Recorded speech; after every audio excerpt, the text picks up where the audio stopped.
शुरू अल्लाह के नाम से। नाज़रीन इकराम, सलाम अलैकुम। मैं अली कमर काज़मी रसूलपुर दहलड़ी मेरठ से आपकी खिदमत में पेश कर रहा हूँ मुसलसल वहम व अंधविश्वास के खिलाफ एक गुफ्तगू।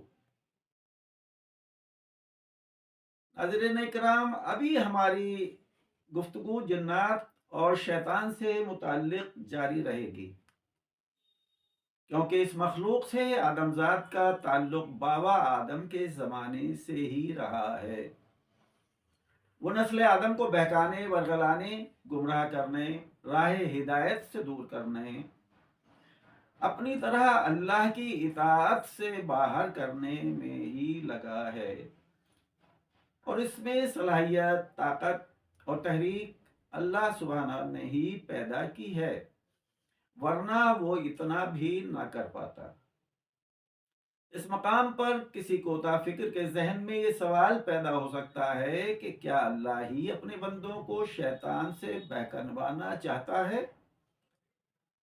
इसका जवाब दिया जा चुका है कि उसने अच्छी और बुरी दोनों राहें आदमी के सामने खोल दी हैं और इंसान को आज़ाद छोड़ दिया है कि वो चाहे अपने नफ्स और शैतान का गुलाम होकर जहन्नम चला जाए और चाहे अंबिया और औलिया के बताए रास्ते पर चलकर जन्नत में चला जाए। ये अल्लाह का अपने बंदों पर अजीम करम है कि उसने इसको सुधारने, सिखाने और अच्छे रास्ते पर चलाने वालों का इतना तवील और तूलानी सिलसिला कायम किया, जो किसी न किसी शक्ल में बराबर जारी रहा है। और इंसानों के नफ्स में भी जहां शैतान को इख्तियार दिया है, वहीं पर एक मलक भी मुअय्यन कर दिया है, जो इंसान को बुरे अमाल पर रोकता टोकता रहता है।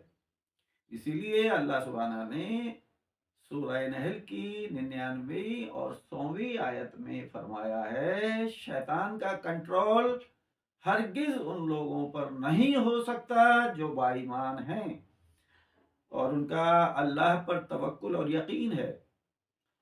उसका कंट्रोल सिर्फ उन लोगों पर होता है जो बेईमान और मुशरिक हैं और शैतान को बाइख्तियार मानते हैं। आयत में जो बेईमानों और मुशरिकों पर कंट्रोल बताया गया है, इसका मतलब भी उन पर शैतान का जबर नहीं है, बल्कि वही नफ्स का वसवसा है जिसमें ख्वाहिशात पैदा होती हैं और वो इंसान को बदआमालियों तक ले जाती हैं। मसलन शैतान पेट्रोल को माचिस की एक तीली जलाकर दिखा देता है और बेफिक्र हो जाता है।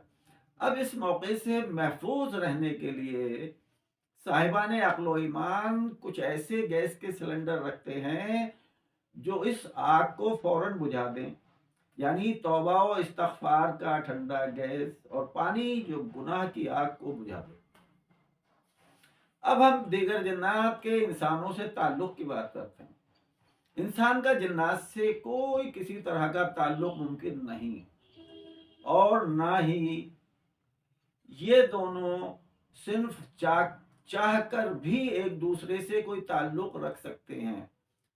अभी मैं अक्ल वालों के लिए कुछ अक्ली बातें करता हूं। जिन और इंसान के तख्लीकी मादे का फर्क, इस पर तवज्जो करना बहुत ज़रूरी है, क्योंकि ये फर्क एक दूसरे से मिलने नहीं दे सकता। जिन इंसान को नजर ही नहीं आता तो उससे ताल्लुक कैसे मुमकिन है? जिन इंसान को देख सकता है, इसका 100% यकीन नहीं, मगर मान लेते हैं कि इंसान नजर आने वाली मखलूक है, लिहाजा मुमकिन है जिन्नात इंसान को देख लेते हैं। मगर चालाक इंसानों ने जिन्नात के नाम से कितनों को लूटा, कितनों को कत्ल किया, कितने मकानों को सस्ते दामों खरीदा। बहुत सारी इमारतें जिन्नात से तामीर करा दी गईं। उनमें से कई तो मैंने भी देखी हैं। मसलन लखनऊ में जिन्नात की मस्जिद मशहूर है, मगर ताज्जुब इस बात पर होता है कि वो तमाम जिन्नात तामीर मुकम्मल करके कहाँ चले गए कि फिर उन इमारतों की खबर भी न ली। ان میں اکثر عمارتیں ٹوٹ پھوٹ چکی ہیں اور کچھ کا تو نام و نشان بھی مٹ چکا ہے۔ جنات کو ان کی مرمت، صاف صفائی، رنگ روغن پر توجہ کرنی چاہیے تھی، بلکہ وہ چاہتے تو ان عمارتوں کو سونے چاندی کی اینٹوں سے بھی تعمیر کر سکتے تھے۔ باقی کل